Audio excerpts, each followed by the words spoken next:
The morning sun cast long shadows across the human settlement of New Sol on the planet Kepler 442b.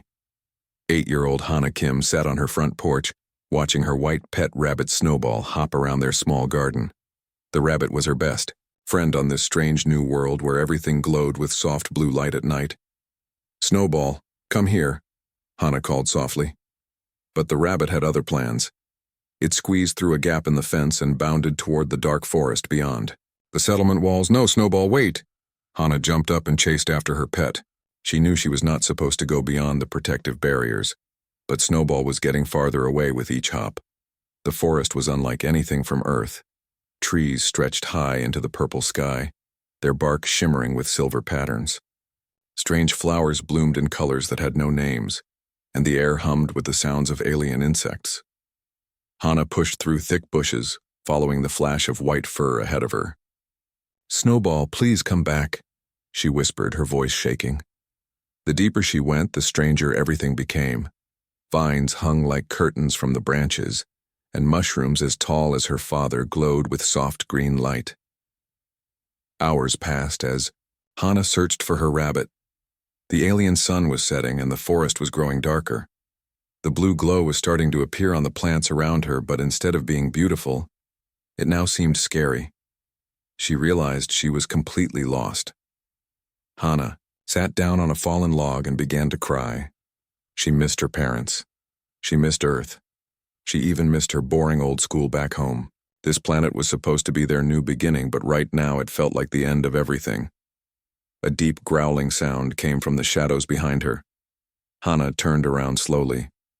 Her heart stopped beating for a moment. Standing between two massive trees was the largest creature she had ever seen. It looked like a wolf, but it was nothing like the wolves from Earth stories. This creature was nearly as tall as her house, with 6 powerful legs instead of 4. Its fur was silver blue and seemed to move like water in the dim light. The creature's eyes were the color of amber, and they stared right at her. Hana wanted to run, but her legs would not move. She wanted to scream, but no sound came from her throat. The wolf creature took a step toward her, then another. But something was wrong. Instead of walking like a proud predator, it was moving strangely. It kept pawing at its face with one of its front legs.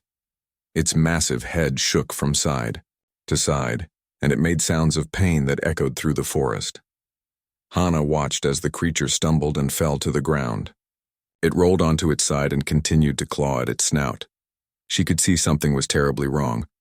The great beast was not trying to hunt her. It was in agony. Her father had always told her that all living things deserved kindness. Dr. Jinho.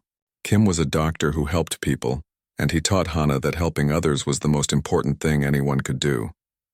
Even when she was scared, even when it was dangerous, the right thing was always to help. Hana stood up on shaking legs. She took one small step toward the massive creature, then another.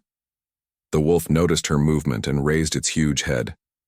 For a moment, predator and child stared at each other. "It's okay," Hana whispered. "I want to help you." She moved closer until she was right next to the creature's enormous head. Up close, she could see the problem. A long, sharp thorn from one of the local plants was stuck deep inside the wolf's left nostril.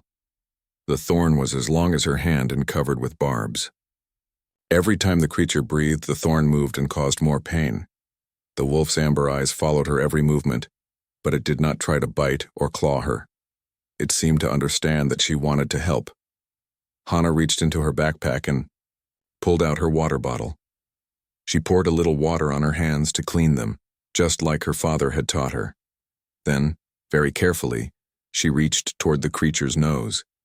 "This might hurt a little," she said softly, the same words her father used when he helped his patients. The wolf held perfectly still as Hana grasped the thorn with her small fingers. It was stuck tight, and she had to pull hard. The creature made a low sound of pain, but it did not move away.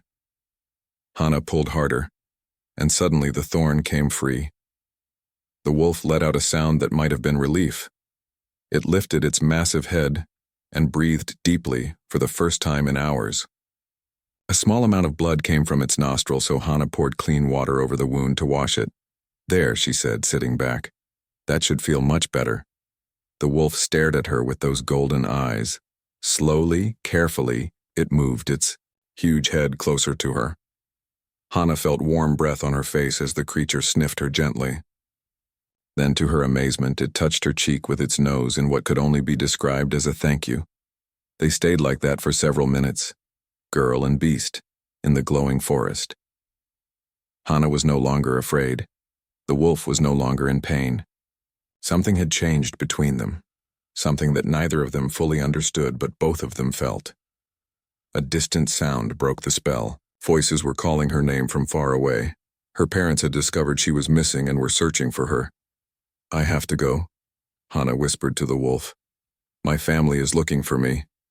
The creature stepped back and watched as she gathered her things. As she started to walk toward the voices, she turned back one more time. The wolf was still there, still watching her. Thank you for not eating me, she said with a small smile. The wolf tilted its great head, almost as if it was smiling. Back, Hana ran toward her parents' voices, her heart still racing from the encounter. She had just done something that no human on this planet had ever done before. She had helped one of the most dangerous predators in the forest, and it had let her live. Behind her, the wolf watched until she disappeared into the trees. Then it raised its head to the alien stars and howled, a sound that carried across the entire forest. It was a sound of gratitude, of wonder, and of something that might have been the beginning of friendship.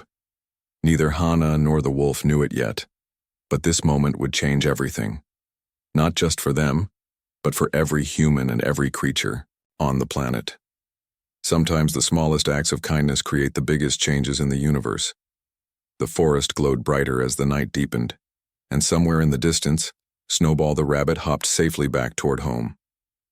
6 months had passed since Hana Kim's first meeting with the great wolf in the forest.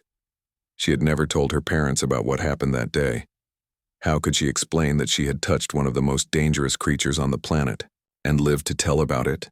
They would never believe her, but Hana could not forget those golden eyes and the gentle touch of the wolf's nose on her cheek.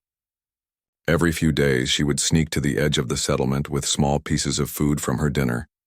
She would leave dried meat, bread, and sometimes sweet fruits near the forest border. The food was always gone by the next morning. Hana never saw the wolf again, but she felt like someone was watching her. When she played in the garden, when she walked to school, when she helped her mother with the plants, there was always the feeling of kind eyes keeping her safe. Her mother, Dr. Minji Park, had been very busy lately. As the settlement's main scientist who studied alien life, she spent most of her time writing reports about the strange animals on their new world. Every day she came home with new discoveries and puzzles. Something very odd is happening, Dr. Park said to her husband one evening while Hana pretended to read her book. The dangerous animals are staying away from our farms. For the past few months, we have had almost no problems with predators. Dr. Jin-Ho Kim looked up from his medical journals. Maybe they are learning to fear us. No, that is not it, Doctor. Park shook her head. Fear would make them more aggressive, not less. This is different. It is almost like something is protecting us. Hana listened carefully while turning the pages of her book. Could her wolf friend be keeping other dangerous animals away? The thought made her heart warm, but she still said nothing. The settlement of New Seoul had grown larger over the 6 months. More families had arrived from Earth, and they were building new houses and farms. The children had their own school now, and Hana had made friends with other kids her age. But none of them knew about her secret in the forest. Her best friend at school was a boy named Daeho, whose family had arrived just 2 months ago. Daeho was brave and curious, always asking questions about everything. He loved to explore, just like Hana. I heard my dad talking about the razorbacks, Daeho whispered to Hana during lunch one day. He said they are the most dangerous animals on this planet after the big wolves. What are razorbacks? Hana asked, though she was not sure she wanted to know. They are like wild pigs from Earth, but bigger and meaner. They have sharp spines all over their backs, and they hunt in groups. My dad said they can tear apart a grown man in seconds. Hana felt a chill run down her back. She had heard the adults talking about razorbacks too, but she had tried not to listen. The adults were always worried about something dangerous on this planet. That night, Hannah had strange dreams. She saw the silver-blue wolf running through the forest. She could feel his powerful legs hitting the ground and smell the alien plants around him. In the dream, she could hear his thoughts, though she did not understand how. The wolf was hunting, but not for food. He was looking for something else, something that threatened the small humans who lived in the bright place at the edge of his territory. Hannah woke up confused and a little scared. Dreams were not supposed to feel so real. 2 days later, everything changed. Farmer Yunho had built his new farm on the far edge of the settlement, where the land was good for growing earth vegetables. He lived there with his wife and baby son, far from the main town. It was a peaceful place during the day, but at night it was very dark and quiet. That night, the Razorbacks came. There were 8 of them, each one as large as a small car. Their black spines glowed with a sickly yellow light, and their red eyes burned with hunger. They moved like shadows through the darkness, surrounding Farmer Yunho's house. The farmer heard them first, the sound of heavy feet on the ground and low growling. He grabbed his rifle and called for help on his radio, but the nearest neighbors were too far away. He and his family were alone with the most dangerous pack hunters on the planet. The Razorbacks began to circle the house, looking for a way inside. Their sharp claws scraped against the metal walls and their growls grew louder. The baby began to cry and his mother held him close while his father prepared to fight. Then something impossible happened. A howl echoed across the farmland. Long and deep and powerful, it was a sound that made the Razorbacks stop their attack and look toward the forest. Another howl answered the first, then another. But these were not the sounds of a pack calling to each other. This was the sound of one great voice calling them away. From the darkness between the trees came the silver-blue wolf. In the moonlight, he looked even larger than Hannah remembered. His amber eyes reflected the light like twin suns, and his massive body moved with the grace of flowing water. The Razorbacks turned to face this new threat. They were dangerous hunters, but they were also smart enough to know when they were outmatched. The great wolf was twice their size and had no fear in his eyes. The wolf did not attack. He simply stood between the Razorbacks and the farmhouse, blocking their path. His message was clear. The humans were under his protection. The lead Razorback snarled and took a step forward. The wolf responded with a growl that seemed to shake the ground. The smaller predator stopped, thought for a moment, then slowly backed away. One by one, the Razorbacks retreated into the forest. They had come for an easy meal, but they had found a guardian instead. Within minutes, they were gone, leaving only scratches on the farmhouse walls as proof they had ever been there. Farmer Yunho watched from his window as the great wolf stood guard for another hour. When the creature was satisfied that the danger had passed, he looked directly at the farmhouse. For just a moment, Yunho could have sworn the wolf nodded to him before disappearing back into the trees. The next morning, the entire settlement was talking about the miracle at Yunho's farm. The story spread quickly. Somehow one of the giant wolves had protected a human family from the Razorbacks. It was impossible, but it had happened. Dr. Park worked all day trying to understand what she was hearing. In all her years of studying alien life, she had never heard of such behavior. Predators did not protect other species. They especially did not protect the species that had invaded their territory. It does not make sense, she told her husband that evening. Why would a wolf protect humans? Hannah listened from the kitchen where she was washing dishes. She thought about her dreams, about the feeling of being watched, about the food that disappeared every few days. In her heart, she knew the truth. Even if she could not prove it, her wolf friend was keeping his promise. He was protecting her and her people, just like she had protected him from the painful Thorn. That night, Hannah dreamed again. This time she saw the wolf clearly, and she understood his thoughts perfectly.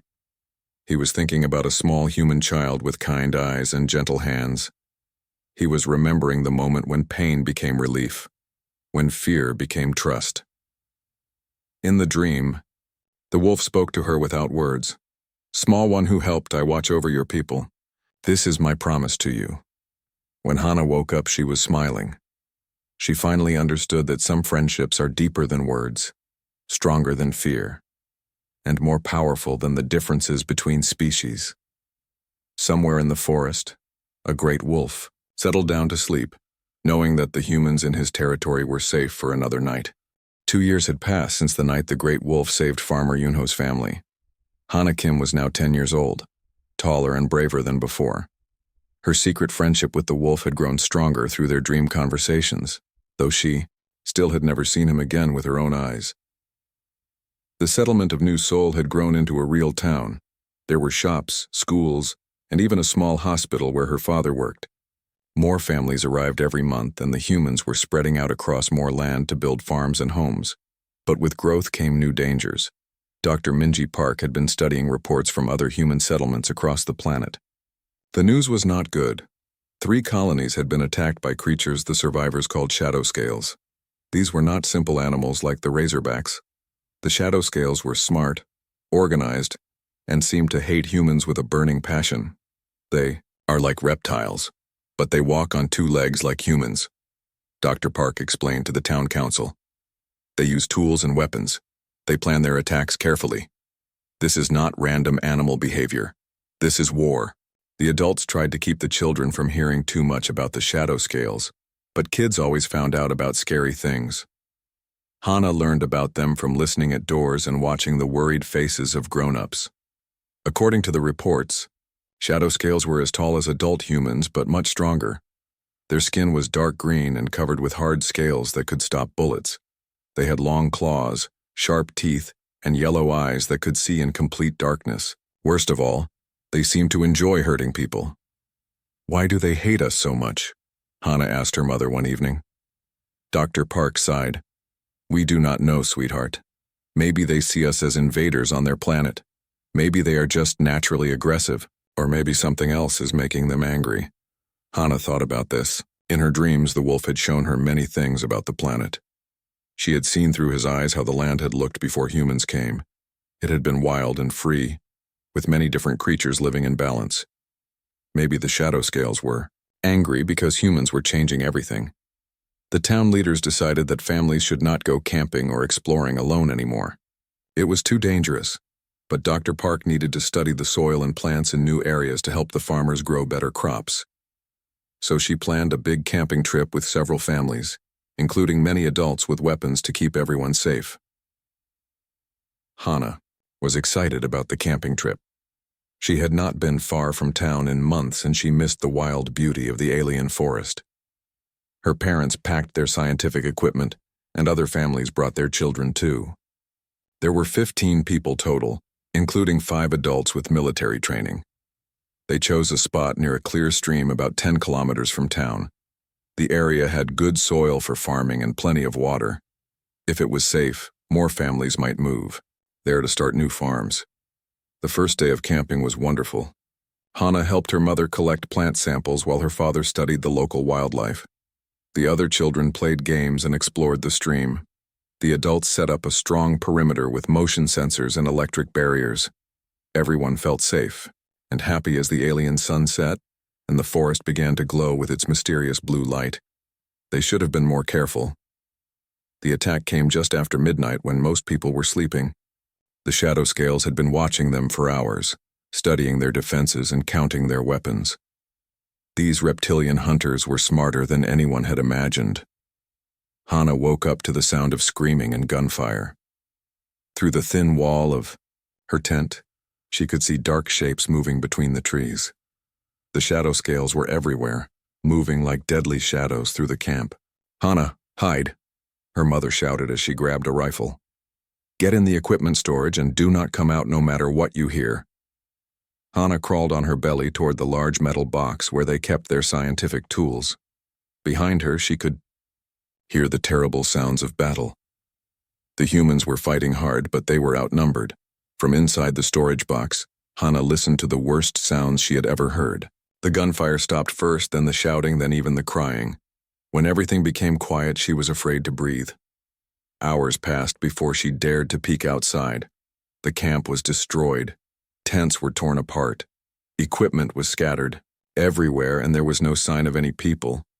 Her parents were gone. Everyone was gone. Hana climbed out of her hiding place and looked around the ruined camp. She found tracks in the dirt, many of them, leading deeper into the forest. The shadow scales had taken everyone alive, but she did not know why. She was completely alone on an alien world, surrounded by dangers she could not imagine. Any normal 10-year-old would have died of fear or despair, but Hana was not normal. She had a friend in the forest, a friend who had promised to protect her people. "Please," she whispered to the dark trees. "I need help. They took my parents. They took everyone." She walked toward the forest, following the tracks the shadow scales had left. She was not thinking clearly, just following her heart. Her parents were in danger and she had to do something. "Wolf friend," she called softly as she entered the dark woods. "I know you can hear me. Please help me find them." The forest was silent except for the sound of her footsteps on the alien ground. But slowly, she began to feel that familiar sensation of being watched by kind eyes. A deep howl echoed through the trees, closer than she had ever heard it before. Then another howl answered from her left and another from her right. Hana realized she was surrounded, but she was not afraid. From the darkness ahead of her came the silver-blue wolf. He was even larger than she remembered, his amber eyes glowing in the blue light of the forest plants. Time had made him stronger and more magnificent, but those eyes were the same ones that had looked at her with gratitude 2 years ago. The wolf approached her slowly, carefully, as if he could not believe she was real. When he was close enough, Hana reached out and touched his massive nose, just like she had done when she was 8 years old. "They took my family," she whispered. "Can you help me get them back?" The wolf stared into her eyes, and suddenly Hana's mind was filled with images and thoughts that were not her own. She saw the shadow-scale hunting party carrying unconscious humans through secret paths. She saw their hidden cave system deep underground. She felt the wolf's rage at seeing his small friend in pain, but she also felt something else. The wolf was not alone anymore. Through their mental connection, she sensed other minds, other wolves. The attack on the humans had angered more than just her guardian friend. The wolf stepped back and howled again, long and loud. This time, 6 more giant wolves emerged from the forest shadows. Hana had never imagined there were so many of them. They were all looking at her with the same intelligence she saw in her friend's eyes. Her wolf friend lowered his great head until it was close to the ground. Hana understood what he was offering. She climbed onto his back, her small hands gripping his thick silver fur. As they moved deeper into the forest, Hana felt something she had never experienced before. She was connected not just to her wolf friend, but to all of them. Their pack mind opened to include her, sharing their knowledge of the land and their determination to rescue the captured humans.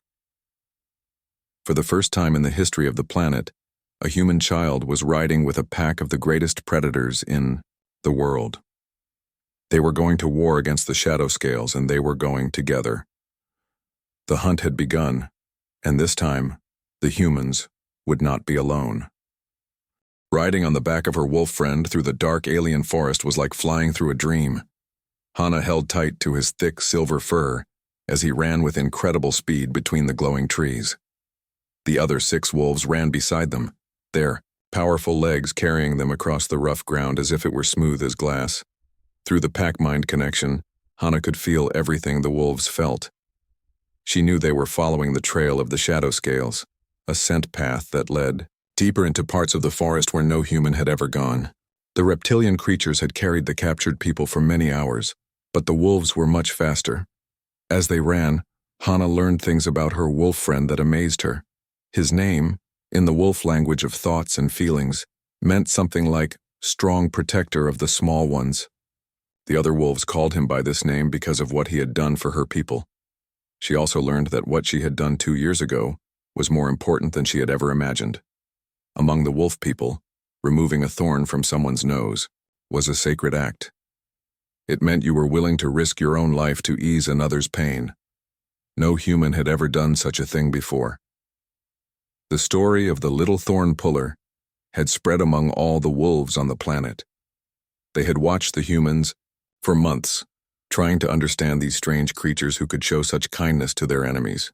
Most wolves had decided that humans were not enemies at all, but a new kind of friend. The pack ran for 3 hours before they reached the shadow scale territory. Hana could feel the change in the air. The trees here were different, darker and twisted. The blue glow was dim, and there were strange smells that made her nose wrinkle. Her wolf friend slowed to a careful walk, and the others did the same. Through their shared thoughts, Hana understood they were approaching something very dangerous. The shadow scales had built their home in a place that even the great wolves treated with respect. They came to the edge of a deep valley, filled with rock formations that looked like giant teeth. In the center of the valley was a hill with many cave openings.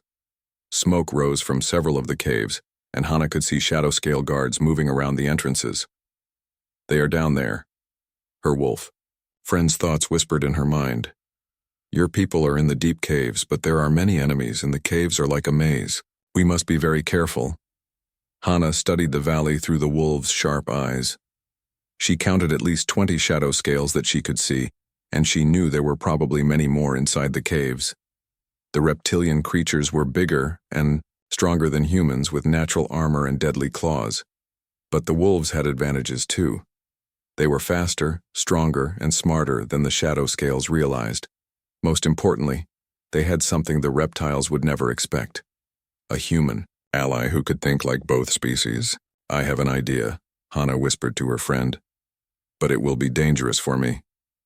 Through their mental link, she shared her plan with the pack. The wolves considered it carefully, passing the idea from mind to mind. It was risky, but it might work. The plan was simple. Hana would use her small size to sneak into the cave system while the wolves created a distraction outside. She would find the captured humans and guide them toward the exit. When the moment was right, the wolves would attack and clear a path for everyone to escape. Her wolf friend did not like the idea of putting Hana in danger, but they all knew it was the only way. The caves were too small for the giant wolves to enter easily, but a 10-year-old human child could move through them like a shadow. As the alien moon rose higher in the sky, the rescue began. The wolves spread out around the valley, moving like ghosts between the rock formations. Hana climbed down from her friend's back and hugged his great head one more time. "Be careful, little one," his thoughts said. "We will be listening for your call." Hana made her way down into the valley, staying in the shadows of the rocks. Her heart was beating so fast she was afraid the shadow scales might hear it, but she forced herself to stay calm. Her parents were depending on her. She reached the hill and found a small cave entrance that was not being guarded. The opening was just big enough for her to crawl through. Inside, the cave was dark and smelled like old meat, and something else that made her stomach feel sick. The caves were indeed like a maze, with tunnels going in every direction. But Hana had an advantage the shadow scales did not know about. Through her connection with the wolves outside, she could sense which direction to go. Their sharp hearing could pick up sounds from deep in the caves, and they guided her toward the voices of the captured humans. As she crawled through the narrow passages, Hana began to hear things that made her blood run cold. The shadow scales were not just keeping the humans prisoner. They were studying them, learning about human technology and weaknesses. She heard them talking in their hissing language about plans to attack all the human settlements on the planet. This was not just a kidnapping. This was preparation for war. Hana finally reached a large cave chamber where the humans were being held. Her parents were there, along with all the other people from the camping trip. They were alive but tied up with strong ropes. Several shadow scales stood guard over them. The reptilian creatures were even more frightening up close. Their scales were like armor, their claws were as long as knives, and their yellow eyes missed nothing. But they were not expecting a small human child to appear in their most secure prison. Hana waited in the shadows until the guards left to change shifts. Then she quickly moved to where her parents were tied up. "Hana," her mother whispered in shock. "How did you get here? You should not be in this place." "I came to rescue you," Hana whispered back as she started untying the ropes. "I brought friends to help." "What friends?" her father asked as she freed his hands. Before Hana could answer, a terrible howl echoed through the caves. It was joined by another howl, then another. The sound was so loud and frightening that pieces of rock fell from the cave ceiling. Outside, the wolves had begun their attack. Hana could feel their fury through the pack-mind connection. They were not just fighting to rescue the humans. They were fighting because the shadow scales had dared to hurt the friends of the little Thorn puller. The sounds of battle filled the caves as Hana helped free the other prisoners. The adult humans were amazed to see her, but there was no time for explanations. They had to get out before more shadow scale guards came. "Follow me," Hana said, as she led them toward the tunnel she had used to enter. "Stay quiet and stay close." As they moved through the dark passages, the sounds of fighting grew louder. The wolves were tearing through the shadow scale defenses like a storm through paper, but Hana knew the real battle was just beginning. Through her connection with the pack, she learned something that chilled her heart. The shadow scales had not just been planning to attack human settlements. They had been planning to wipe out all humans on the planet. The captured people were meant to be studied so the reptiles could learn how to kill humans more efficiently. But now their secret was discovered, and everything had changed. The war between humans and shadow scales was no longer coming in the future. It was happening right now, and the wolves had chosen their side. As Hana led the rescued humans toward freedom, she realized that her simple act of removing a thorn had started something much bigger than she had ever imagined. She had not just saved one wolf. She had created an alliance that would change the fate of two species forever. 5 years had passed since the night Hana Kim rode with the wolf pack to rescue her parents from the shadow scales. Now 15 years old, she stood at the edge of New Seoul watching a sight that would have been impossible to imagine when she was a little girl. A group of shadow scales was walking peacefully through the human settlement, their yellow eyes curious but no longer filled with hate. Children who had once hidden from these reptilian creatures now waved at them from their school windows. The former enemies were here for the monthly Peace Council meeting. Everything had changed after that terrible night in the caves. The battle between the wolves and shadow scales had lasted 3 days. When it was over, the reptilian creatures had learned a hard lesson. The humans were no longer alone on this planet. They had powerful allies who would fight to protect them. But Hana had insisted that fighting was not the answer to everything. Even at 10 years old, she had understood something the adults missed. The shadow scales were not evil by nature. They were afraid. Through her connection with the wolf pack, Hana had learned to communicate with other species on the planet. Slowly, carefully, she had reached out to the shadow scale survivors after the battle. What she discovered changed everything. The shadow scales had not always hated humans. When the first human ships arrived on the planet, the reptilian people had been curious about these strange new creatures. But early meetings had gone badly. Humans with weapons had shot at shadow scales who were trying to communicate. The reptiles had responded with violence, and soon both species saw each other as deadly enemies. Years of fear and misunderstanding had built a wall of hate between them. The shadow scales began planning their war not because they were cruel, but because they believed it was the only way to survive. Hana had spent months learning to speak with the shadow scale leaders through a mixture of simple words, drawings in the dirt, and help from the wolves who could share thoughts and feelings. It was slow work, but gradually the truth came out. The reptilian people had their own families, their own children, their own hopes and fears. They were not monsters. They were just another species trying to live on a world that suddenly had new neighbors. The wolf pack had become the bridge between all three species. Hana's friend, whom she now called Vorthak, using the human version of his wolf name, had grown into the leader of not just his own pack, but of a council that included wolves, humans, and shadow scales. Dr. Minji Park, Hana's mother, had become the chief scientist studying interspecies communication. Her research had helped create the first universal translator that could turn wolf thoughts, human words, and shadow scale hisses into messages that everyone could understand. Dr. Jinho Kim had opened the first medical clinic that treated all three species. He had learned that shadow scales, wolves, and humans all felt pain the same way. All wanted their children to be safe, and all needed help when they were sick or hurt. The peace had not been easy to build. There were humans who still feared the shadow scales, and reptiles who still distrusted the humans. Some wolves thought their pack should not get involved in the problems of other species.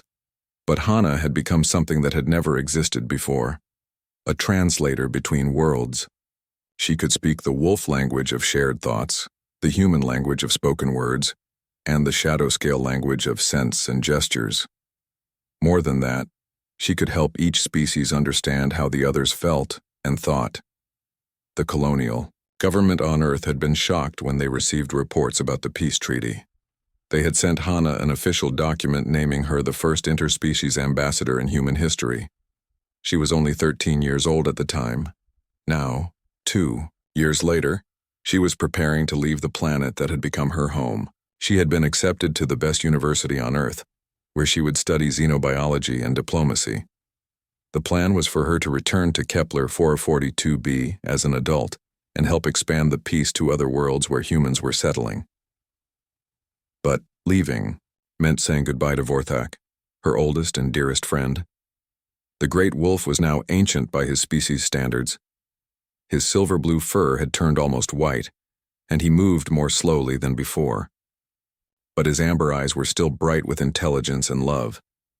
They met at the same place where they had first encountered each other, in the glowing forest, where a scared little girl had pulled a thorn from a giant predator's nose. Vorthak was waiting for her, as she had known he would be. "It is time for you to go to the star places and learn new things," his thoughts whispered in her mind as she sat beside his massive head. "But you will come back to us. I will miss you every day," Hana said aloud, her hand resting on his warm. "For you saved my life and the lives of all my people. You saved mine first, little one. One small kindness became a great change. This is the way of your people. This is why the stars will know your name." Through their mental connection, Vorthak shared with her all the memories of their friendship. She saw herself as an 8-year-old child, brave enough to help a creature that could have killed her in a single bite. She saw herself riding on his back through the dark forest to rescue her parents. She saw herself standing between angry humans and frightened shadow scales, helping them understand each other. "I was just trying to help," Hana said softly. "That is what makes your species special," Vorthak replied. "You help even when you are afraid. You show kindness even to those who seem like enemies. You make friends where others see only strangers." The alien sun began to set, painting the sky in colors that Earth had never seen. Other creatures began to appear at the edge of the clearing. Shadow scales emerged from the southern caves, their scales reflecting the sunset light. More wolves came from the deep forest, dozens of them all part of the great pack that Vorthak now led. Even some of the smaller creatures came, the razorbacks that had once threatened human farms, the flying serpents that had once stolen human children, the crystal spiders that had once been considered too dangerous to approach. All of them had learned to live in peace because of what had started with one small act of kindness. They had all come to say goodbye to the little Thorn puller as Hana's transport ship lifted off the next morning. She looked down at the spaceport where hundreds of creatures had gathered. Humans, shadow scales, wolves, and dozens of other species stood together watching her leave. From her window she could see Vorthak at the center of the crowd, his white fur shining in the morning light. Their mental connection stretched across, the growing distance carrying his final message to her. Small kindness grows into great change. Remember this when you reach the stars. Remember this when you meet new species on new worlds. What you did here can happen anywhere, but it must start with someone brave enough to help when helping seems impossible. The ship entered hyperspace, carrying Hana toward Earth and her future. But part of her heart would always remain on Kepler 442b, in a glowing forest where a frightened child and a suffering predator had learned that friendship could cross any barrier.